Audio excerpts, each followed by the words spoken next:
Hello dear students, मैं Surendra Kumar, science master, सरकारी senior secondary smart school को ਜ਼ਿਲ੍ਹਾ ਪਠਾਨਕੋਟ। ਪਿਆਰੇ ਬੱਚਿਓ, ਅੱਜ ਅਸੀਂ ਵਿਗਿਆਨ ਦੇ ਰਸਾਇਣ ਵਿਗਿਆਨ ਭਾਗ ਵਿੱਚੋਂ ਪਾਠ 5ਵਾਂ ਤੱਤਾਂ ਦਾ ਆਵਰਤੀ ਵਰਗੀਕਰਨ, ਇੰਗਲਿਸ਼ ਵਿੱਚ ਪੈਰੀਆਡਿਕ ਕਲਾਸੀਫਿਕੇਸ਼ਨ ਆਫ ਐਲੀਮੈਂਟਸ, ਇਸ ਬਾਰੇ ਪੜ੍ਹਨ ਜਾ ਰਹੇ ਹਾਂ। ਬੱਚਿਓ, ਜਿਵੇਂ ਕਿ ਤੁਸੀਂ ਜਾਣਦੇ ਹੀ ਹੋ ਕਿ ਤੱਤਾਂ ਦੀ ਵੰਡ ਦੀ ਲੋੜ ਕਿਉਂ ਹੈ।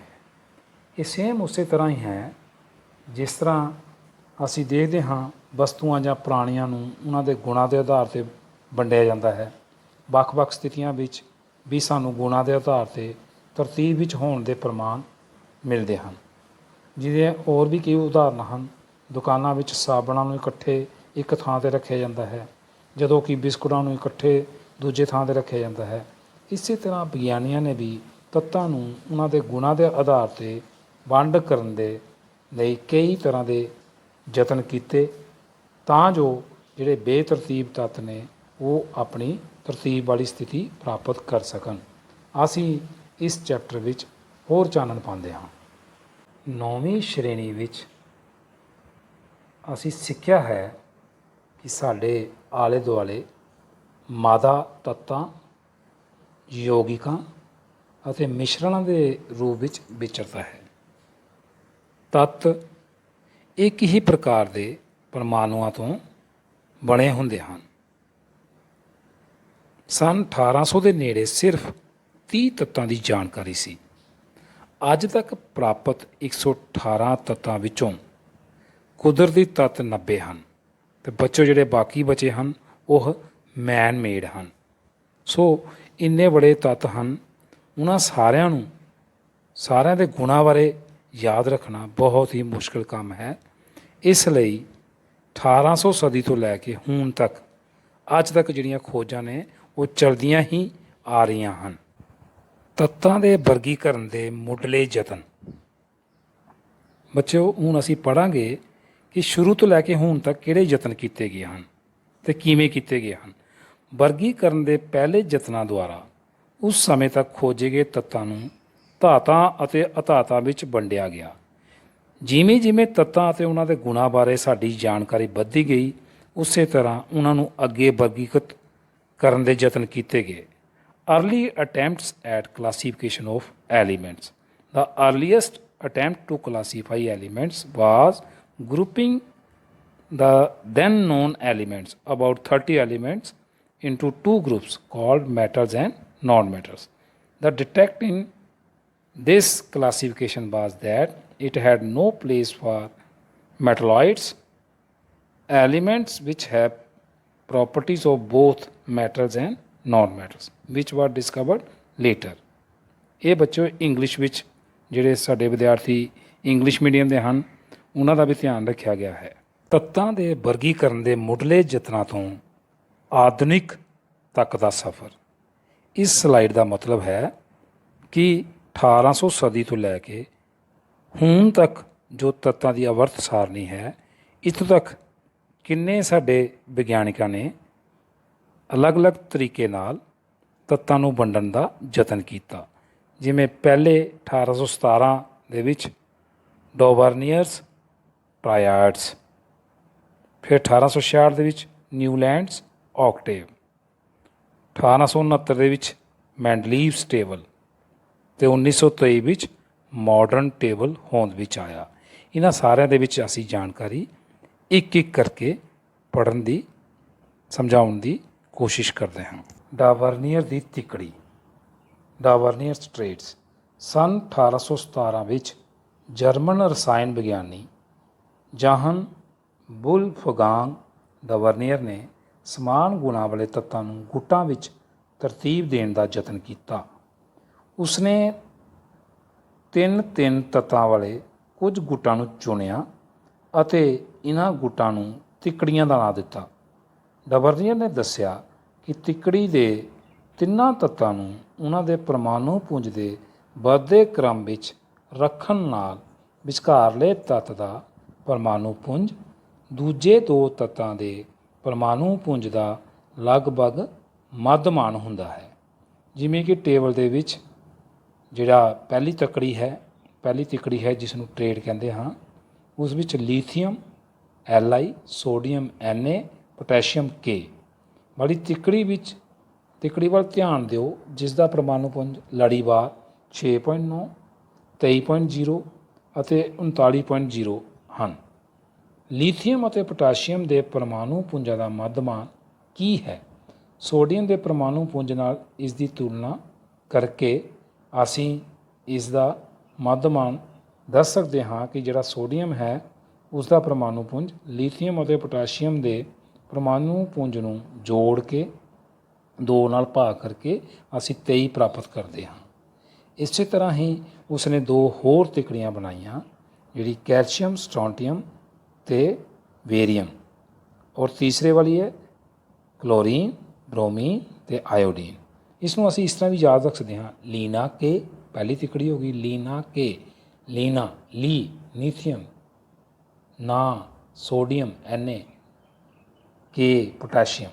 ਇਸੇ ਤਰ੍ਹਾਂ ਦੂਸਰੀ ਤਿੱਕੜੀ ਕੈਸਰਵਾ, ਕੈ ਮਤਲਬ ਕੈਲਸ਼ੀਅਮ, ਸਰ ਮਤਲਬ ਸਟ੍ਰੋਂਟੀਅਮ, ਬਾ ਮਤਲਬ ਬੇਰੀਅਮ। ਇਸੇ ਤਰ੍ਹਾਂ ਤੀਸਰੀ ਹੈ ਕਲਬਰਾਈ, ਕਲ ਮਤਲਬ ਕਲੋਰੀਨ, ਬਰ ਮਤਲਬ ਬ੍ਰੋਮੀਨ, ਆਈ ਮਤਲਬ ਆਇਓਡੀਨ। ਇਹ ਸਿਰਫ ਮੈਂ ਤੁਹਾਨੂੰ ਇੱਕ ਯਾਦ ਰੱਖਣ ਦੀ ਮੈਮਰੀ ਏਡ ਦੇ ਰਿਹਾ ਹਾਂ।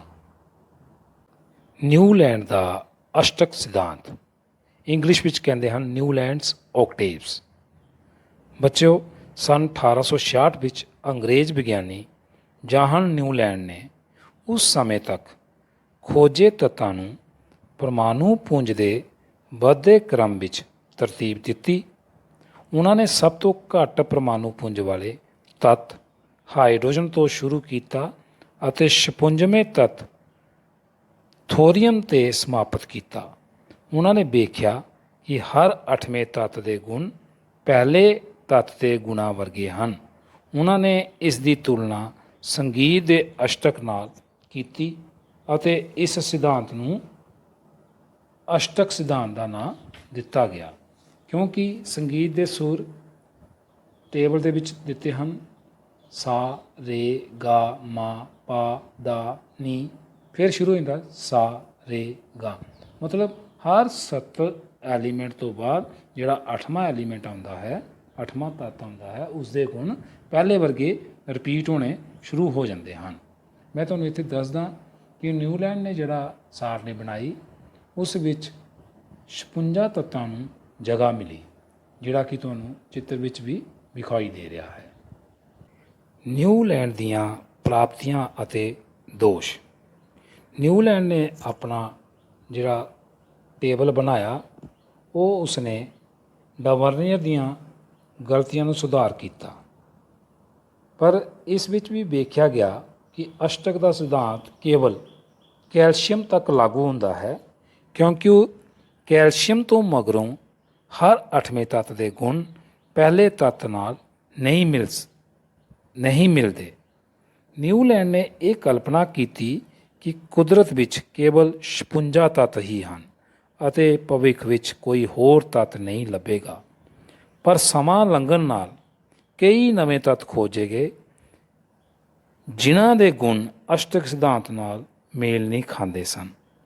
ਆਪਣੀ ਸਾਰਣੀ ਵਿੱਚ ਕੁਝ ਤੱਤਾਂ ਨੂੰ ਸ਼ਾਮਲ ਕਰਨ ਲਈ ਨਿਊਲੈਂਡ ਨੇ 2 ਤੱਤਾਂ ਨੂੰ ਇੱਕ ਥਾਂ 'ਤੇ ਰੱਖ ਦਿੱਤਾ ਅਤੇ ਕੁਝ ਅਸਮਾਨ ਤੱਤਾਂ ਨੂੰ ਇੱਕੋ ਹੀ ਥਾਂ ਦੇ ਦਿੱਤਾ, ਜਿਹੜਾ ਕਿ ਸਾਰਣੀ ਵਿੱਚ ਵੀ ਦੱਸਿਆ ਗਿਆ ਹੈ ਕਿ ਜਿਵੇਂ ਕੋਬਾਲਟ ਅਤੇ ਨਿਕਲ ਇੱਕ ਥਾਂ ਇਕੱਠੇ ਹਨ ਅਤੇ ਉਹਨਾਂ ਨੂੰ ਉਸੇ ਹੀ ਟੋਲੀ ਵਿੱਚ ਰੱਖਿਆ ਗਿਆ ਹੈ ਜਿਸ ਵਿੱਚ ਕਲੋਰੀਨ ਅਤੇ ਬ੍ਰੋਮੀਨ ਹਨ, ਭਾਵੇਂ ਕਿ ਇਹਨਾਂ ਦੇ ਗੁਣ ਦੂਜਿਆਂ ਨਾਲੋਂ ਭਿੰਨ ਹਨ।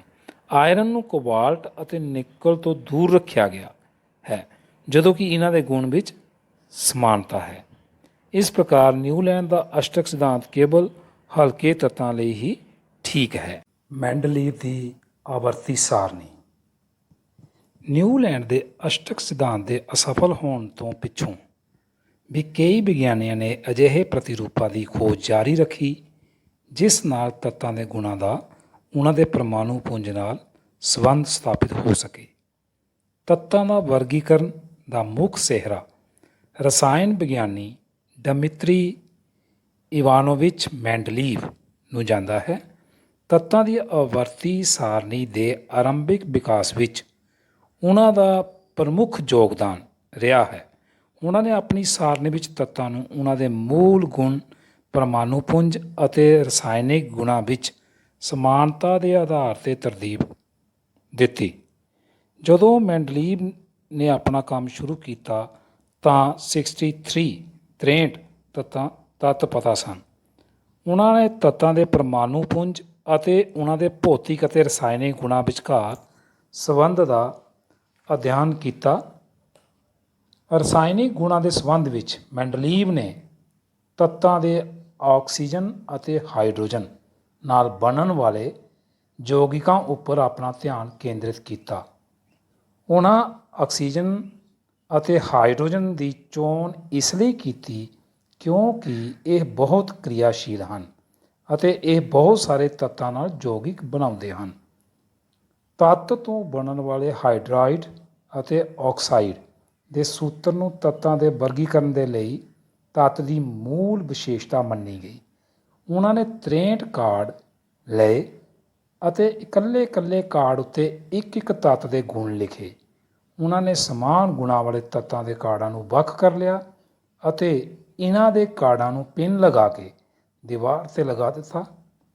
ਉਹਨਾਂ ਨੇ ਵੇਖਿਆ ਕਿ ਬਹੁਤ ਸਾਰੇ ਤੱਤਾਂ ਨੂੰ ਆਵਰਤੀ ਸਾਰਣੀ ਵਿੱਚ ਥਾਂ ਮਿਲ ਗਈ ਅਤੇ ਉਹਨਾਂ ਨੇ ਆਪਣੇ ਪਰਮਾਣੂ ਪੁੰਜ ਦੇ ਚੜ੍ਹਦੇ ਕ੍ਰਮ ਵਿੱਚ ਸਥਾਨ ਪ੍ਰਾਪਤ ਕੀਤਾ। ਇਹ ਵੀ ਵੇਖਿਆ ਗਿਆ ਕਿ ਇੱਕੋ ਜਿਹੇ ਭੌਤਿਕ ਅਤੇ ਰਸਾਇਣਿਕ ਗੁਣਾਂ ਵਾਲੇ ਭਿੰਨ ਤੱਤ ਇੱਕ ਨਿਸ਼ਚਿਤ ਪੀਰੀਅਡ ਪਿੱਛੋਂ ਮੁੜ ਆ ਜਾਂਦੇ ਹਨ। ਇਸੇ ਆਧਾਰ ਨੂੰ ਮੁੱਖ ਰੱਖ ਕੇ ਮੈਂਡਲੀਵ ਨੇ ਆਵਰਤੀ ਸਾਰਣੀ ਬਣਾਈ। ਮੈਂਡਲੀਵ ਦੀ ਆਵਰਤ ਸਾਰਣੀ ਦੀਆਂ ਪ੍ਰਾਪਤੀਆਂ ਅਤੇ ਵਰਗੀਕਰਨ ਦੌਰਾਨ ਆਈਆਂ ਤਰੁੱਟੀਆਂ, ਉਹਨਾਂ ਬਾਰੇ ਅਸੀਂ ਗੱਲ ਕਰਾਂਗੇ ਕਿ what are the merits of Mendeleev's periodic table.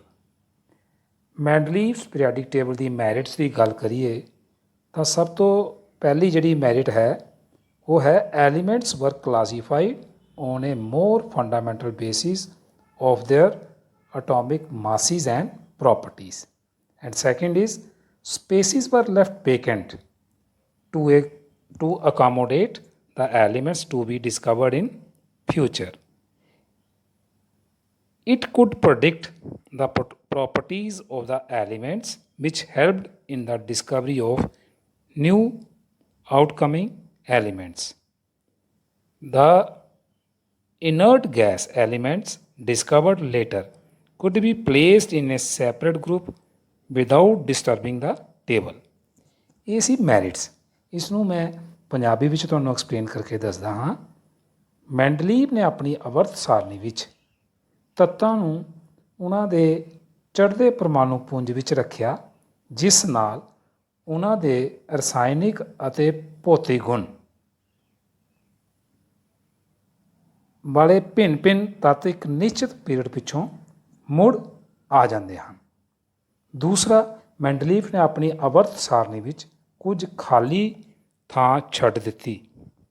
ਇਸ ਨਾਲ ਕੀ ਹੋਇਆ ਕਿ ਆਉਣ ਵਾਲੇ ਸਮੇਂ ਵਿੱਚ ਉਸਨੇ ਭਵਿੱਖ ਦਾ ਧਿਆਨ ਰੱਖਿਆ ਕਿ ਹੋ ਸਕਦਾ ਹੈ ਆਉਣ ਵਾਲੇ ਸਮੇਂ ਵਿੱਚ ਹੋਰ ਐਲੀਮੈਂਟ ਆਉਣ ਅਤੇ ਮੈਂ ਆਪਣੇ ਟੇਬਲ ਨੂੰ ਬਿਨਾਂ ਡਿਸਟਰਬ ਕੀਤੇ ਉਹਨਾਂ ਨੂੰ ਐਡਜਸਟ ਕਰ ਸਕਾਂ। ਤੀਸਰਾ ਜਿਹੜਾ ਮੇਨ ਸੀ ਉਹ ਹੈ ਮੈਂਡਲੀਵ ਦੀ ਆਵਰਤ ਸਾਰਣੀ ਦੀ ਇੱਕ ਵਿਸ਼ੇਸ਼ਤਾ, ਜਿਹੜੀ ਕਿ ਇਨਰਟ ਗੈਸਾਂ ਨਾਲ ਹੈ। ਬੱਚੋ, ਜਿਵੇਂ ਤੁਹਾਨੂੰ ਪਤਾ ਹੀ ਹੈ ਕਿ ਨੋਬਲ ਗੈਸਾਂ ਜਿਹੜੀਆਂ ਕਿ ਜਿਨ੍ਹਾਂ ਨੂੰ ਆਪਾਂ ਇਨਰਟ ਗੈਸਿਸ ਬੋਲਦੇ ਹਾਂ, ਜਿਵੇਂ ਹੀਲੀਅਮ ਹੈ, ਨਿਓਨ ਹੈ, ਆਰਗਨ ਹੈ, ਇਹਨਾਂ ਗੈਸਾਂ ਨੂੰ ਜਦੋਂ ਮੈਂਡਲੀਵ ਨੇ ਸਟੱਡੀ ਕੀਤਾ, ਕਿਉਂਕਿ ਇਹਨਾਂ ਗੈਸਾਂ ਦਾ ਪਤਾ ਕਾਫੀ ਦੇਰ ਨਾਲ ਪਤਾ ਲੱਗਿਆ। ਇਹ ਬਹੁਤ ਅਕਿਰਿਆਸ਼ੀਲ ਸਨ ਅਤੇ ਵਾਯੂਮੰਡਲ ਵਿੱਚ ਇਹਨਾਂ ਦੀ ਮਾਤਰਾ ਵੀ ਘੱਟ ਹੈ। ਅਤੇ ਮੈਂਡਲੀਵ ਨੇ ਇਹਨਾਂ ਗੈਸਾਂ ਦੇ ਲਈ ਇਸ ਤਰੀਕੇ ਦਾ ਆਪਣਾ ਟੇਬਲ ਬਣਾਇਆ ਕਿ ਇਹਨਾਂ ਨੂੰ ਟੇਬਲ ਨੂੰ ਬਿਨਾਂ ਹਿਲਾਏ ਇਹ ਆਪਣੇ ਆਪ ਪਹਿਲੀ ਤਰਤੀਬ ਦੇ ਵਿੱਚ ਫਿੱਟ ਹੋ ਸਕਣ, ਮਤਲਬ ਬਿਨਾਂ ਛੇੜੇ ਹੀ ਉਹਨਾਂ ਨੂੰ ਨਵੇਂ ਗਰੁੱਪ ਵਿੱਚ ਰੱਖਿਆ ਜਾ ਸਕਦਾ ਸੀ। ਇਸ ਤਰ੍ਹਾਂ ਦੀ ਆਪਸ਼ਨ ਉਸਨੇ ਰੱਖੀ। ਤੇ ਉਸ ਤੋਂ ਬਾਅਦ ਬੱਚੋ ਮੈਂਡਲੀ ਤੇ ਵਰਗੀਕਰਨ ਦੌਰਾਨ ਕੁਝ ਤਰੁੱਟੀਆਂ ਰਹੀਆਂ, ਕੁਝ ਕਮੀਆਂ ਰਹੀਆਂ, ਜਿਨ੍ਹਾਂ ਨੂੰ ਅਸੀਂ ਡੀਮੈਰਿਟਸ ਬੋਲਦੇ ਹਾਂ, ਡਿਫੈਕਟਸ ਬੋਲਦੇ ਹਾਂ। ਉਹ ਇਸ ਪ੍ਰਕਾਰ ਹਨ: some elements are not arranged in increasing order of their atomic masses. Cobalt is placed before nickel. Tellurium is placed before iodine etcetera. ਇਸ ਤਰ੍ਹਾਂ ਦੀਆਂ ਬਹੁਤ ਸਾਰੀਆਂ ਉਦਾਹਰਨਾਂ ਤੁਹਾਡੀ ਕਿਤਾਬ ਵਿੱਚ ਦਿੱਤੀਆਂ ਹਨ। ਪੋਜੀਸ਼ਨ ਆਫ ਹਾਈਡਰੋਜਨ ਗੈਸ, ਉਸ ਨੂੰ ਐਕਸਪਲੇਨ ਨਹੀਂ ਕਰ ਸਕਿਆ ਉਹ ਕਿ ਹਾਈਡਰੋਜਨ ਨੂੰ ਕਿਹੜੀ ਜਗ੍ਹਾ ਸੂਟੇਬਲ ਹੈ। ਇਸ ਦੀ ਅੱਜ ਤੱਕ ਵੈਸੇ ਕਲੀਅਰ ਨਹੀਂ ਹੋ ਸਕੀ ਗੱਲ।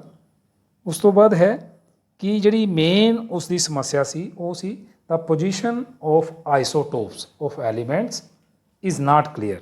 ਉਸ ਦੇ ਸਮੇਂ ਦੌਰਾਨ ਉਸਨੇ ਤੱਤਾਂ ਨੂੰ ਵੱਧਦੇ ਆਪਣੇ ਚੜ੍ਹਦੇ ਪਰਮਾਣੂ ਪੁੰਜ ਦੇ ਅਨੁਸਾਰ ਫਿੱਟ ਕੀਤਾ, ਜਦੋਂ ਕਿ ਬੱਚੋ ਤੁਹਾਨੂੰ ਪਤਾ ਹੀ ਹੈ ਸਮਸਥਾਨਿਕ, ਜਿਨ੍ਹਾਂ ਨੂੰ ਅਸੀਂ ਆਈਸੋਟੋਪ ਆਖਦੇ ਹਾਂ, ਇਹ ਇੱਕੋ ਹੀ ਤੱਤ ਦੇ, ਜਿਵੇਂ ਹਾਈਡਰੋਜਨ ਹੈ ਉਸ ਦੇ 3 ਆਈਸੋਟੋਪ ਹਨ, ਪ੍ਰੋਟੀਅਮ, ਡਿਊਟੀਰੀਅਮ, ਟ੍ਰੀਟੀਅਮ। ਤੁਸੀਂ ਦੇਖਿਆ ਹੈ ਕਿ ਉਹਨਾਂ ਦੇ ਵਿੱਚ ਕੀ ਹੈ ਕਿ ਉਹਨਾਂ ਦਾ ਪਰਮਾਣੂ ਅੰਕ ਤਾਂ ਸੇਮ ਰਹਿੰਦਾ ਹੈ, ਪਰ ਪਰਮਾਣੂ ਪੁੰਜ ਬਦਲਦਾ ਹੈ। ਇਸ ਲਈ ਇਹ ਸਮੱਸਿਆ ਦਾ ਕਾਰਨ ਬਣ ਗਿਆ। ਇਹ ਬੱਚੇ ਉਸ ਦੇ 3 ਡਿਫੈਕਟ ਸੀ। ਆਧੁਨਿਕ ਆਵਰਤੀ ਸਾਰਣੀ ਨਿਯਮ, modern periodic law. Modern periodic law states that the properties of elements are periodic functions of their atomic numbers। ਭਾਵ ਮਾਡਰਨ ਪੀਰੀਆਡਿਕ ਟੇਬਲ ਦੇ ਵਿੱਚ ਤੱਤਾਂ ਦੇ ਗੁਣ ਉਹਨਾਂ ਦੇ ਪਰਮਾਣੂ ਅੰਕਾਂ ਦੇ ਆਵਰਤੀ ਫੰਕਸ਼ਨ ਜਾਂ ਫਲਨ ਹੁੰਦੇ ਹਨ। ਬੱਚੋ ਜਿਵੇਂ ਤੁਸੀਂ ਇਸ ਸਲਾਈਡ ਦੇ ਵਿੱਚ ਇੱਕ ਪੀਰੀਆਡਿਕ ਟੇਬਲ ਦੇਖ ਰਹੇ ਹੋ, ਜਿਸ ਨੂੰ ਅਸੀਂ ਮਾਡਰਨ ਪੀਰੀਆਡਿਕ ਟੇਬਲ ਆਖਦੇ ਹਨ। ਇੱਥੇ ਮੈਂ ਤੁਹਾਨੂੰ ਇੱਕ ਗੱਲ ਹੋਰ ਦੱਸਣਾ ਚਾਹੁੰਦਾ ਹਾਂ ਕਿ ਤੁਹਾਨੂੰ ਉੱਪਰ ਇੱਕ ਗਿਣਤੀ ਲਿਖੀ ਨਜ਼ਰ ਆ ਰਹੀ ਹੈ 1 ਤੋਂ ਲੈ ਕੇ 18 ਤੱਕ। ਮਤਲਬ ਆਧੁਨਿਕ ਆਵਰਤ ਸਾਰਣੀ ਵਿੱਚ 18 ਲੰਬਾਤਮਕ ਕਾਲਮ ਹਨ, ਜਿਨ੍ਹਾਂ ਨੂੰ ਗਰੁੱਪ ਜਾਂ ਸਮੂਹ ਕਿਹਾ ਜਾਂਦਾ ਹੈ, ਅਤੇ 7 ਖਿਤਿਜੀ ਕਤਾਰਾਂ ਹਨ, ਜਿਨ੍ਹਾਂ ਨੂੰ ਪੀਰੀਅਡ ਜਾਂ ਆਵਰਤ ਕਿਹਾ ਜਾਂਦਾ ਹੈ। ਕਹਿਣ ਦਾ ਮਤਲਬ ਇੰਗਲਿਸ਼ ਦੇ ਵਿੱਚ ਵਰਟੀਕਲ ਕਾਲਮ ਨੂੰ ਗਰੁੱਪ ਅਤੇ ਹੌਰੀਜੈਂਟਲ ਲਾਈਨਸ ਨੂੰ ਪੀਰੀਅਡ ਦਾ ਨਾਂ ਦਿੱਤਾ ਗਿਆ, ਜਿਹੜਾ ਕਿ ਤੁਹਾਨੂੰ ਇਸ ਚਾਰਟ ਦੇ ਵਿੱਚ ਦਿਖਾਈ ਦੇ ਰਿਹਾ ਹੈ। ਹੁਣ ਅਸੀਂ ਗੱਲ ਕਰਾਂਗੇ ਆਧੁਨਿਕ ਆਵਰਤੀ ਸਾਰਣੀ ਵਿੱਚ ਤੱਤਾਂ ਦੀ ਸਥਿਤੀ। ਇਸ ਵਿੱਚ ਬੱਚਿਓ 7 ਹੌਰੀਜੈਂਟਲ ਰੋਜ਼ ਹਨ, ਜਿਨ੍ਹਾਂ ਨੂੰ ਅਸੀਂ ਪੀਰੀਅਡ ਦਾ ਨਾਂ ਦਿੱਤਾ ਹੈ। ਅਤੇ ਪੀਰੀਅਡ ਬਾਰੇ ਮੈਂ ਤੁਹਾਨੂੰ ਥੋੜ੍ਹਾ ਵਿਸਥਾਰ ਨਾਲ ਦੱਸਣਾ ਚਾਹੁੰਦਾ ਹਾਂ ਕਿ in modern periodic table there are 7 periods. ਔਰ ਇਹਨਾਂ 7 ਦੇ ਵਿੱਚ ਕਿਸ ਤਰ੍ਹਾਂ ਅਸੀਂ ਐਲੀਮੈਂਟ ਨੂੰ ਯਾਦ ਰੱਖਣਾ ਹੈ, ਜੇ ਤੁਹਾਨੂੰ ਯਾਦ ਹੋਵੇ ਤਾਂ ਅਸੀਂ 9ਵੀਂ ਦੇ ਵਿੱਚ ਪੜ੍ਹਿਆ ਸੀ ਐਲੀਮੈਂਟਸ ਨੂੰ ਕਿਸ ਤਰ੍ਹਾਂ ਅਰੇਂਜ ਕਰਦੇ ਹਨ। ਇੱਕ ਫਾਰਮੂਲਾ ਦਿੱਤਾ ਸੀ 2n² ਦਾ, ਕਿ n ਮਤਲਬ ਜੇ ਪਹਿਲੇ ਵਿੱਚ ਹੈ, ਦੂਸਰੇ ਵਿੱਚ, ਤੀਸਰੇ ਵਿੱਚ, ਚੌਥੇ ਵਿੱਚ, ਪਹਿਲੇ n ਜਿਹੜਾ ਹੈ ਉਹ 1 2 3 ਕੋਈ ਨੈਚੁਰਲ ਨੰਬਰ ਨੂੰ ਦਰਸਾਏਗਾ। ਜੇ ਅਸੀਂ ਪਹਿਲੇ ਪੀਰੀਅਡ ਦੀ ਗੱਲ ਕਰਾਂਗੇ ਤਾਂ n ਦੀ ਕੀਮਤ 1 ਰੱਖਣੀ ਹੈ। 2 ਗੁਣਾ 1 ਦਾ ਵਰਗ ਕਰਾਂਗੇ ਤਾਂ 2 ਆਏਗਾ। ਇਸੇ ਤਰ੍ਹਾਂ ਜਦੋਂ ਦੂਸਰੇ ਪੀਰੀਅਡ ਵਿੱਚ ਆਵਾਂਗੇ ਤਾਂ ਉਸ ਵਿੱਚ n ਦੀ ਕੀਮਤ 2 ਹੋ ਜਾਣੀ ਹੈ, ਅਤੇ 2 ਗੁਣਾ 2 ਦਾ ਵਰਗ 2 ਦੂਣੀ 4 ਦੂਣੀ 8। ਇਸ ਦਾ ਮਤਲਬ ਉਸ ਵਿੱਚ 8 ਐਲੀਮੈਂਟ ਹੋਣਗੇ। ਮਤਲਬ ਜੇ ਅਸੀਂ 2n² ਦਾ ਫਾਰਮੂਲਾ ਵਰਤੀਏ ਤਾਂ ਸਾਨੂੰ ਪਹਿਲੇ ਪੀਰੀਅਡ ਵਿੱਚ 2, ਦੂਸਰੇ ਵਿੱਚ 8, ਤੀਸਰੇ ਵਿੱਚ ਵੀ 8, ਚੌਥੇ ਵਿੱਚ 18, ਪੰਜਵੇਂ ਵਿੱਚ 18, ਛੇਵੇਂ ਵਿੱਚ 32 ਐਲੀਮੈਂਟ, ਅਤੇ 7ਵਾਂ ਜਿਹੜਾ ਹੈ ਉਹ ਇਨਕੰਪਲੀਟ ਹੈ, ਜਿਸ ਨੂੰ ਅਸੀਂ ਲੈਂਥੇਨਾਈਟ ਅਤੇ ਐਕਟੇਨਾਈਟ ਵੀ ਕਹਿ ਦਿੰਦੇ ਹਾਂ। ਮਤਲਬ ਜੇ ਅਸੀਂ ਇਹਨਾਂ ਨੂੰ ਯਾਦ ਕਰੀਏ ਨਾ 2 8 8 18 18 32, ਇਸ ਤਰੀਕੇ ਨਾਲ ਅਸੀਂ ਇਸ ਨੂੰ ਯਾਦ ਰੱਖ ਸਕਦੇ ਹਾਂ। K shell, L shell, M shell, N shell, ਇਸ ਤਰੀਕੇ ਨਾਲ ਤੁਸੀਂ ਪੜ੍ਹਿਆ ਹੈ ਇਹਨਾਂ ਨੂੰ। ਅਤੇ ਇਸੇ ਕਰਕੇ ਇਸ ਮਾਡਰਨ ਪੀਰੀਆਡਿਕ ਟੇਬਲ ਦੇ ਵਿੱਚ ਜਿਹੜਾ ਫਸਟ ਪੀਰੀਅਡ ਹੈ ਉਸ ਵਿੱਚ 2 ਹੀ ਐਲੀਮੈਂਟ ਹਨ, ਹਾਈਡਰੋਜਨ ਅਤੇ ਹੀਲੀਅਮ। ਉਸ ਨੂੰ ਵੈਰੀ ਸ਼ਾਰਟ ਪੀਰੀਅਡ ਕਿਹਾ ਜਾਂਦਾ ਹੈ। ਜਿਉਂ-ਜਿਉਂ ਇਸ ਵਿੱਚ ਤੱਤਾਂ ਦੀ ਸੰਖਿਆ ਵੱਧਦੀ ਜਾਣੀ ਹੈ, ਜਿਸ ਵਿੱਚ 8 ਹਨ, ਉਸ ਨੂੰ ਸ਼ਾਰਟ ਪੀਰੀਅਡ ਕਿਹਾ ਜਾਂਦਾ ਹੈ। ਜਿਸ ਵਿੱਚ 18 ਹਨ ਉਹਨਾਂ ਨੂੰ ਲੌਂਗ ਪੀਰੀਅਡ ਕਿਹਾ ਜਾਂਦਾ ਹੈ, ਜਿਸ ਵਿੱਚ 32 ਹਨ ਉਸ ਨੂੰ ਵੈਰੀ ਲੌਂਗ ਪੀਰੀਅਡ ਕਹਾਂਗੇ, ਕਿਉਂਕਿ ਜਿਉਂ-ਜਿਉਂ ਤੱਤਾਂ ਦੀ ਸੰਖਿਆ ਵੱਧਦੀ ਜਾਏਗੀ ਇਸ ਦਾ ਨਾਂ ਵੀ ਵੱਧਦਾ ਜਾਏਗਾ। ਅਤੇ ਜਿਹੜੇ ਇਨਕੰਪਲੀਟ ਹਨ ਉਹਨਾਂ ਨੂੰ ਪਿੱਛੇ ਮੈਂ ਸਲਾਈਡ ਵਿੱਚ ਤੁਹਾਨੂੰ ਦਿਖਾਇਆ ਹੈ ਕਿ ਰੇਅਰ ਅਰਥ ਮੈਟਲਸ ਲੈਂਥੇਨਾਈਟ ਐਂਡ ਐਕਟੇਨਾਈਟ ਸੀਰੀਜ਼, ਉਹ ਤੁਸੀਂ ਪੀਰੀਆਡਿਕ ਟੇਬਲ 'ਤੇ ਝਾਤ ਮਾਰੋ ਤਾਂ ਤੁਹਾਨੂੰ ਥੱਲੇ ਦੋ ਅਲੱਗ ਤੋਂ ਕਤਾਰਾਂ ਦਿਖਾਈ ਦੇਣਗੀਆਂ ਜਿਨ੍ਹਾਂ ਨੂੰ ਅਸੀਂ ਰੇਅਰ ਅਰਥ ਮੈਟਲਸ ਦਾ ਨਾਂ ਦਿੱਤਾ ਹੈ। ਤਾਂ ਇਸ ਤਰੀਕੇ ਨਾਲ ਬੱਚਿਓ ਅਸੀਂ ਪੀਰੀਅਡ ਬਾਰੇ ਜਾਣਕਾਰੀ ਹਾਸਲ ਕਰ ਸਕਦੇ ਹਾਂ। ਬੱਚਿਓ ਹੁਣ ਅਸੀਂ ਲੰਬਾਤਮਕ ਕਾਲਮ ਜਿਹੜੇ ਕਿ 18 ਹਨ ਜਿਨ੍ਹਾਂ ਨੂੰ ਗਰੁੱਪ ਕਿਹਾ ਜਾਂਦਾ ਹੈ ਉਹਨਾਂ ਬਾਰੇ ਪੜ੍ਹਾਂਗੇ। Groups, there are 18 groups of elements divided into 9 main groups. They are 1, 2, 3, 4, 5, 6, 7, 8 and 0 groups. The elements 1 to 7th has 2 subgroups, each called A subgroup and B subgroup. Group 8th has 3 rows of elements and 0 group has 1 row of elements. The A subgroup elements are called normal elements. B subgroup elements are called transition elements. Lanthanide and actinide are called inner transition elements. Group 1 elements are called alkali metals. Group 2 elements are called alkaline earth metals. And group 17 जिसमें ਅਸੀਂ 7A भी कह सकते हैं, elements are called halogens. And group 18 that is zero group and also known as noble gases. In a group, all the elements have the same number of valence electrons. Group 1 elements have 1 valence electron, group 2 elements have 2 valence electrons, and group 3 elements have 3 valence electrons. In a periods, all the elements contain the same number of shells. ਆਧੁਨਿਕ ਆਵਰਤੀ ਸਾਰਣੀ ਵਿੱਚ ਰੁਝਾਨ, trends ਇਨ modern periodic table. ਸਭ ਤੋਂ ਪਹਿਲੇ ਗੱਲ ਕਰਾਂਗੇ ਸੰਯੋਜਕ ਇਲੈਕਟ੍ਰੋਨਾਂ ਦੀ ਸੰਖਿਆ ਬਾਰੇ, ਮਤਲਬ properties of elements in periods and groups. First of all wellness electrons. In a period, the number of valence electron increases from 1 to 8 from left to the right, and number of shell is the same. For example, in second period, the elements are lithium, beryllium, boron, carbon, nitrogen, oxygen, fluorine and neon, and their atomic numbers are 3, 4, 5, 6, 7, 8, 9, 10. If we take their electronic configuration 2, 1, 2, 2, 2, 3, ਇਹਨਾਂ ਦੀ ਜਦੋਂ ਅਸੀਂ electronic ਕਨਫੀਗੂਰੇਸ਼ਨ ਕਰਦੇ ਹਾਂ ਤੇ ਅਸੀਂ ਇਹਨਾਂ ਦੀ ਸੰਯੋਜਕਤਾ ਦਾ ਅੰਦਾਜ਼ਾ ਲਗਾ ਸਕਦੇ ਹਾਂ। ਇਸ ਦਾ ਮਤਲਬ ਇਹਨਾਂ ਦੇ ਜਿਹੜੇ ਬੈਲੈਂਸ ਇਲੈਕਟ੍ਰੋਨ ਨੇ ਉਹਨਾਂ ਦੇ ਆਖਰੀ ਸ਼ੈੱਲ ਵਿੱਚ ਕਿੰਨੇ ਕਿੰਨੇ ਇਲੈਕਟ੍ਰੋਨ ਬਣਦੇ ਹਨ ਉਹੀ ਉਹਨਾਂ ਦੀ ਸੰਯੋਜਕਤਾ ਬਣੇਗੀ। ਤੇ ਇਹਨਾਂ ਵਿੱਚ ਸ਼ੈੱਲ ਕਿੰਨੇ ਬਣਦੇ ਹਨ, ਇਹਨਾਂ ਸਾਰਿਆਂ ਵਿੱਚ 2-2 ਸ਼ੈੱਲ ਹੀ ਬਣਦੇ ਹਨ। In a group, the number of valence electrons is the same for all the elements, but the number of shell increases from top to bottom. ਇਸ ਲਈ ਐਗਜ਼ਾਮਪਲ ਦਿੱਤੀ ਹੈ ਪਹਿਲੇ ਗਰੁੱਪ ਦੀ ਕਿ ਉਸ ਵਿੱਚ ਐਲੀਮੈਂਟਸ ਹਨ ਹਾਈਡਰੋਜਨ, ਲੀਥੀਅਮ, ਸੋਡੀਅਮ, ਪੋਟੈਸ਼ੀਅਮ, ਅਤੇ ਉਹਨਾਂ ਦੇ ਜਿਹੜੇ ਅਟੋਮਿਕ ਨੰਬਰ ਹਨ ਹਾਈਡਰੋਜਨ ਦਾ 1 ਹੈ, lithium the 3, sodium the 11, ਪੋਟੈਸ਼ੀਅਮ the 19।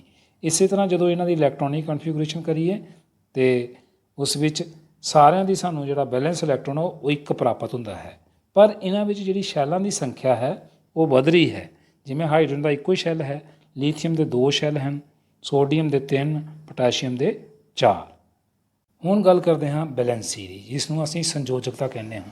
In a period, the valency of the elements increases from 1 to 4 and then decreases from 4 to 0 from left to right. ਕਹਿਣ ਦਾ ਮਤਲਬ ਜਦੋਂ ਅਸੀਂ 1 ਤੋਂ 18 ਕਾਊਂਟ ਕਰੀਏ ਅਤੇ ਖੱਬੇ ਪਾਸੇ ਤੋਂ ਸੱਜੇ ਵੱਲ ਚਾਹੀਏ ਤਾਂ ਜਿਹੜੀ ਬੈਲੈਂਸੀ ਹੈ 1 ਤੋਂ 4 ਤੱਕ ਵੱਧਦੀ ਹੈ, ਉਸ ਤੋਂ ਬਾਅਦ ਇਹ 4 ਤੋਂ 18 ਤੱਕ ਜਾਂਦੇ ਜਾਂਦੇ ਘਟਦੀ ਹੈ। ਇੱਥੇ ਉਦਾਹਰਨ ਲਈ ਹੈ ਸੈਕਿੰਡ ਪੀਰੀਅਡ ਦੀ, lithium, beryllium, boron, carbon, nitrogen, oxygen, fluorine and neon. ਇਹਨਾਂ ਦਾ ਅਟੋਮਿਕ ਨੰਬਰ ਵੱਧ ਰਿਹਾ ਹੈ 3, 4, 5, 6, 7, 8, 9, 10। ਇਸੇ ਤਰ੍ਹਾਂ ਇਹਨਾਂ ਦੀ ਇਲੈਕਟ੍ਰੋਨਿਕ ਕਨਫੀਗੂਰੇਸ਼ਨ ਕਰਦੇ ਹਾਂ ਤਾਂ ਉਹਨਾਂ ਦੇ ਜਿਹੜੇ ਬੈਲੈਂਸ ਇਲੈਕਟ੍ਰੋਨ ਹਨ ਉਹ ਵੀ ਬਦਲ ਰਹੇ ਹਨ ਅਤੇ ਇਹਨਾਂ ਦੀ ਬੈਲੈਂਸੀ ਵੀ ਬਦਲ ਰਹੀ ਹੈ। ਜੇ ਅਸੀਂ ਗਰੁੱਪ ਦੇ ਵਿੱਚ ਦੇਖੀਏ, in a group the valency is the same for all elements of the group. ਇੱਥੇ ਐਗਜ਼ਾਮਪਲ ਲਈ ਹੈ ਗਰੁੱਪ ਪਹਿਲੇ ਦੀ, ਜਿਸ ਵਿੱਚ 4 ਐਲੀਮੈਂਟ ਹਨ ਹਾਈਡਰੋਜਨ, ਲੀਥੀਅਮ, ਸੋਡੀਅਮ ਐਂਡ ਪੋਟੈਸ਼ੀਅਮ। ਦੋਨਾਂ ਦਾ ਅਟੋਮਿਕ ਨੰਬਰ 1 3 11 ਐਂਡ 19 ਦਿੱਤਾ ਹੈ। ਪਰ ਜਦੋਂ ਇਹਨਾਂ ਦੀ ਇਲੈਕਟ੍ਰੋਨਿਕ ਕਨਫਿਗੂਰੇਸ਼ਨ ਕਰਦੇ ਹਾਂ ਤਾਂ ਸਾਰਿਆਂ ਦੀ ਜਿਹੜੇ ਬੈਲੈਂਸ ਇਲੈਕਟ੍ਰੋਨ ਨੇ ਉਹ ਇੱਕ ਹੀ ਆਉਂਦੇ ਹਨ ਅਤੇ ਇਹਨਾਂ ਦੀ ਬੈਲੈਂਸੀ ਵੀ 1 ਆਉਂਦੀ ਹੈ, ਜਿਸ ਨੂੰ ਅਸੀਂ ਐਲਕਲੀ ਮੈਟਲਸ ਕਹਿੰਦੇ ਹਾਂ। ਇਸੇ ਤਰ੍ਹਾਂ ਦੂਸਰੇ ਵਿੱਚ ਜਾਵਾਂਗੇ, ਦੂਸਰੇ ਗਰੁੱਪ ਵਿੱਚ ਉਹਨਾਂ ਸਾਰਿਆਂ ਦੀ ਜਿਹੜੀ ਸੰਯੋਜਕਤਾ ਹੈ, ਬੈਲੈਂਸੀ ਹੈ, ਉਹ 2 ਆਵੇਗੀ। ਪਰਮਾਣੂ ਆਕਾਰ ਅਟੋਮਿਕ ਸਾਈਜ਼। ਪਰਮਾਣੂ ਆਕਾਰ ਦਾ ਸੰਬੰਧ ਪਰਮਾਣੂ ਦੇ ਅਰਧ ਵਿਆਸ ਨਾਲ ਹੈ। ਇੱਕ ਸੁਤੰਤਰ ਪਰਮਾਣੂ ਦੇ ਕੇਂਦਰ ਤੋਂ ਉਸ ਦੇ ਸਭ ਤੋਂ ਬਾਹਰਲੇ ਸ਼ੈੱਲ ਦੀ ਦੂਰੀ ਹੀ ਪਰਮਾਣੂ ਦੇ ਆਕਾਰ ਨੂੰ ਦਰਸਾਉਂਦੀ ਹੈ। ਅਸੀਂ ਦੇਖਾਂਗੇ ਪੀਰੀਅਡ ਵਿੱਚ ਖੱਬੇ ਪਾਸੇ ਤੋਂ ਸੱਜੇ ਪਾਸੇ ਵੱਲ ਜਾਣ ਨਾਲ ਪਰਮਾਣੂ ਦਾ ਅਰਧ ਵਿਆਸ ਘਟਦਾ ਹੈ। ਇਸ ਦਾ ਕਾਰਨ ਹੈ ਕਿ ਨਿਊਕਲੀਅਸ ਦਾ ਚਾਰਜ ਵਧਣ ਨਾਲ ਇਲੈਕਟ੍ਰੌਨ ਨਿਊਕਲੀਅਸ ਵੱਲ ਖਿੱਚੇ ਜਾਂਦੇ ਹਨ, ਜਿਸ ਕਰਕੇ ਪਰਮਾਣੂ ਦਾ ਆਕਾਰ ਘਟ ਜਾਂਦਾ ਹੈ। ਅਤੇ ਗਰੁੱਪ ਵਿੱਚ ਉੱਪਰ ਤੋਂ ਹੇਠਾਂ ਜਾਣ ਨਾਲ ਪਰਮਾਣੂ ਦਾ ਆਕਾਰ ਵੱਧਦਾ ਹੈ। ਅਜਿਹਾ ਇਸ ਲਈ ਹੁੰਦਾ ਹੈ ਕਿਉਂਕਿ ਹੇਠਾਂ ਜਾਣ ਨਾਲ ਇੱਕ ਨਵਾਂ ਸ਼ੈੱਲ ਵੱਧ ਜਾਂਦਾ ਹੈ। ਇਸ ਨਾਲ ਨਿਊਕਲੀਅਸ ਅਤੇ ਸਭ ਤੋਂ ਬਾਹਰਲੇ ਸ਼ੈੱਲ ਦੇ ਵਿਚਕਾਰ ਦੀ ਦੂਰੀ ਵੱਧ ਜਾਂਦੀ ਹੈ।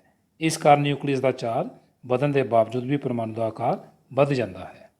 ਧਾਤਮੀ ਗੁਣ ਇਲੈਕਟ੍ਰੋਪੋਜ਼ਿਟਿਵਿਟੀ। ਇਲੈਕਟ੍ਰੋਪੋਜ਼ਿਟਿਵਿਟੀ ਦਾ ਮਤਲਬ ਹੈ ਕਿ ਬੰਧਨ ਬਣਾਉਣ ਸਮੇਂ ਧਾਤਾਂ ਵਿੱਚ ਇਲੈਕਟ੍ਰੋਨ ਦੇਣ ਦਾ ਸੁਭਾਅ ਹੀ ਉਸ ਨੂੰ ਇਲੈਕਟ੍ਰੋਪੋਜ਼ਿਟਿਵ ਕਹਿੰਦੇ ਹਨ। ਅਸੀਂ ਇੱਥੇ ਦੇਖਿਆ ਹੈ ਕਿ ਜਦੋਂ ਅਸੀਂ ਲੈਫਟ ਟੂ ਰਾਈਟ ਜਾਂਦੇ ਹਾਂ ਤਾਂ ਧਾਤਵੀ ਸੁਭਾਅ ਘਟਦਾ ਹੈ ਅਤੇ ਗਰੁੱਪ ਵਿੱਚ ਉੱਪਰ ਤੋਂ ਹੇਠਾਂ ਜਾਂਦਿਆਂ ਧਾਤਵੀ ਸੁਭਾਅ ਵੱਧਦਾ ਹੈ। ਅਧਾਤਮੀ ਗੁਣ ਜਿਸ ਨੂੰ ਇਲੈਕਟ੍ਰੋਨੈਗੇਟਿਵਿਟੀ ਕਹਿੰਦੇ ਹਨ। ਇਲੈਕਟ੍ਰੋਨੈਗੇਟਿਵਿਟੀ ਜਿਸ ਨੂੰ ਅਸੀਂ ਰਿਣ ਬਿਜਲਈ, ਧਾਤਾਂ ਸਾਰੀਆਂ ਰਿਣ ਬਿਜਲਈ ਹੁੰਦੀਆਂ ਹਨ ਕਿਉਂਕਿ ਉਹ ਇਲੈਕਟ੍ਰੋਨ ਪ੍ਰਾਪਤ ਕਰਕੇ ਬੰਧਨ ਬਣਾਉਂਦੀਆਂ ਹਨ।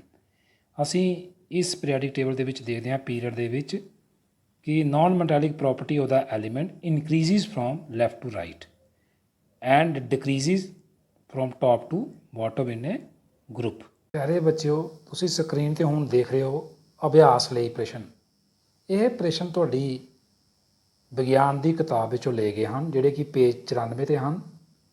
ਇਹਨਾਂ ਪ੍ਰਸ਼ਨ ਦਾ ਦੇਣ ਦਾ ਮਤਲਬ ਹੈ ਕਿ ਜੋ ਮੈਂ ਤੁਹਾਨੂੰ ਗੱਲਾਂ ਦੱਸੀਆਂ ਹਨ ਤੁਸੀਂ ਕਿੰਨੀਆਂ ਸੁਣੀਆਂ ਅਤੇ ਕੀ ਇਸ ਕਾਬਲ ਹੋਏ ਹੋ ਕਿ ਇਹਨਾਂ 4 ਪ੍ਰਸ਼ਨਾਂ ਦਾ ਉੱਤਰ ਦੇ ਸਕਦੇ ਹੋ। ਇਹ ਤੁਸੀਂ ਸਾਰਿਆਂ ਨੇ ਆਪਣੀ ਕਾਪੀ ਵਿੱਚ ਕਰਨੇ ਹਨ ਅਤੇ ਆਪਣੇ ਅਧਿਆਪਕ ਨੂੰ ਚੈੱਕ ਕਰਵਾਉਣੇ ਹਨ। ਜਿਵੇਂ ਹੈ ਮੈਂਡਲੀਵ ਦੀ ਆਵਰਤ ਸਾਰਣੀ ਦੀ ਵਰਤੋਂ ਕਰਕੇ ਹੇਠ ਲਿਖੇ ਤੱਤਾਂ ਦੇ ਆਕਸਾਈਡਾਂ ਦੇ ਸੂਤਰਾਂ ਦਾ ਅਨੁਮਾਨ ਲਗਾਓ। ਪੋਟਾਸ਼ੀਅਮ ਹੈ, ਕਾਰਬਨ, ਐਲੂਮੀਨੀਅਮ, ਸਿਲੀਕਨ, ਬੇਰੀਅਮ। ਦੂਸਰਾ ਪ੍ਰਸ਼ਨ ਹੈ ਗੈਲੀਅਮ ਤੋਂ ਇਲਾਵਾ ਕਿਹੜੇ-ਕਿਹੜੇ ਤੱਤਾਂ ਦੀ ਖੋਜ ਕੀਤੀ ਜਾ ਚੁੱਕੀ ਹੈ ਜਿਨ੍ਹਾਂ ਲਈ ਮੈਂਡਲੀਵ ਨੇ ਆਪਣੀ ਆਵਰਤ ਸਾਰਣੀ ਵਿੱਚ ਖਾਲੀ ਥਾਵਾਂ ਛੱਡ ਦਿੱਤੀਆਂ ਸਨ। ਕੋਈ 2 ਲਿਖੋ। ਤੀਸਰਾ ਪ੍ਰਸ਼ਨ ਹੈ ਮੈਂਡਲੀਵ ਨੇ ਆਪਣੀ ਆਵਰਤ ਸਾਰਣੀ ਤਿਆਰ ਕਰਨ ਲਈ ਕਿਹੜਾ ਮਾਪਦੰਡ ਅਪਣਾਇਆ। ਅਤੇ ਚੌਥਾ, ਤੁਹਾਡੇ ਵਿਚਾਰ ਅਨੁਸਾਰ ਨੋਬਲ ਗੈਸਾਂ ਨੂੰ ਵੱਖਰੇ ਗਰੁੱਪ ਵਿੱਚ ਕਿਉਂ ਰੱਖਿਆ ਗਿਆ। ਇਹ ਤੁਸੀਂ ਆਪਣੀ ਕਾਪੀ ਵਿੱਚ ਨੋਟ ਕਰ ਲਓ। ਚੈਪਟਰ ਦੇ ਅੰਤ ਵਿੱਚ ਬੱਚਿਓ ਮੈਂ ਕੁਝ ਗੱਲਾਂ ਤੁਹਾਡੇ ਨਾਲ ਦੁਬਾਰਾ ਦੁਹਰਾਉਣਾ ਚਾਹੁੰਦਾ ਹਾਂ। ਸਭ ਤੋਂ ਪਹਿਲਾਂ ਅਸੀਂ ਜਿਹੜਾ ਚੈਪਟਰ ਪੜ੍ਹਿਆ ਹੈ ਉਸ ਦਾ ਨਾਂ ਹੈ ਤੱਤਾਂ ਦਾ ਆਵਰਤੀ ਵਰਗੀਕਰਨ, ਪੀਰੀਆਡਿਕ ਕਲਾਸੀਫਿਕੇਸ਼ਨ ਆਫ ਐਲੀਮੈਂਟਸ। ਬੱਚਿਓ ਅਸੀਂ 1800 ਸਦੀ ਤੋਂ ਸ਼ੁਰੂ ਕਰਕੇ ਹੁਣ ਤੱਕ ਕਿਵੇਂ ਤੱਤਾਂ ਨੂੰ ਅਰੇਂਜ ਕੀਤਾ ਹੈ ਅਤੇ ਕਿਸ ਵਿਗਿਆਨੀ ਨੇ ਕੀ ਯੋਗਦਾਨ ਪਾਇਆ ਹੈ ਅਤੇ ਉਹਨਾਂ ਦੀਆਂ ਕੀ ਕਮੀਆਂ ਰਹੀਆਂ ਅਤੇ ਦੂਸਰੇ ਵਿਗਿਆਨੀ ਨੇ ਉਸ ਤੋਂ ਕੀ ਸਬਕ ਲਿਆ, ਇਸ ਤਰੀਕੇ ਨਾਲ ਤੱਤਾਂ ਨੂੰ ਅਰੇਂਜ ਕੀਤਾ ਹੈ। ਅੱਜ 118 ਤੱਤਾਂ ਦੀ ਗਿਣਤੀ ਨੂੰ ਮਾਡਰਨ ਪੀਰੀਆਡਿਕ ਟੇਬਲ ਦੇ ਵਿੱਚ ਬੜੇ ਹੀ ਚੰਗੇ ਤਰੀਕੇ ਨਾਲ ਸਜਾਇਆ ਗਿਆ ਹੈ, ਜਿਸ ਵਿੱਚ ਅਸੀਂ ਕਿਸੇ ਵੀ ਤੱਤ ਦੀ ਜਾਣਕਾਰੀ ਉਸ ਨੂੰ ਬੜੀ ਆਸਾਨੀ ਨਾਲ ਸਮਝ ਕੇ ਲੈ ਸਕਦੇ ਹਾਂ। ਬੱਚਿਓ ਮੈਂ ਤੁਹਾਨੂੰ ਬਹੁਤ ਹੀ ਆਸਾਨ ਤਰੀਕੇ ਦੇ ਨਾਲ ਇਹ ਸਾਰੀਆਂ ਸਲਾਈਡਾਂ ਬਣਾ ਕੇ ਪੇਸ਼ ਕੀਤੀਆਂ ਹਨ ਤਾਂ ਜੋ ਤੁਹਾਨੂੰ ਇਹ ਚੈਪਟਰ ਆਸਾਨ ਲੱਗੇ ਅਤੇ ਮੇਰੇ ਦੁਆਰਾ ਦਿੱਤੇ ਗਏ ਅਭਿਆਸ ਲਈ ਪ੍ਰਸ਼ਨ ਵੀ ਮੈਨੂੰ ਆਸ ਹੈ ਤੁਸੀਂ ਜ਼ਰੂਰ ਨੋਟ ਕਰ ਲਏ ਹੋਣਗੇ ਆਪਣੀ ਕਾਪੀ ਵਿੱਚ ਅਤੇ ਇਹਨਾਂ ਦੇ ਉੱਤਰ ਤੁਸੀਂ ਖੁਦ ਲੱਭਣੇ ਹਨ ਅਤੇ ਆਪਣੇ ਅਧਿਆਪਕ ਤੋਂ ਚੈੱਕ ਵੀ ਕਰਵਾਉਣੇ ਹਨ। ਧੰਨਵਾਦ ਬੱਚੋ।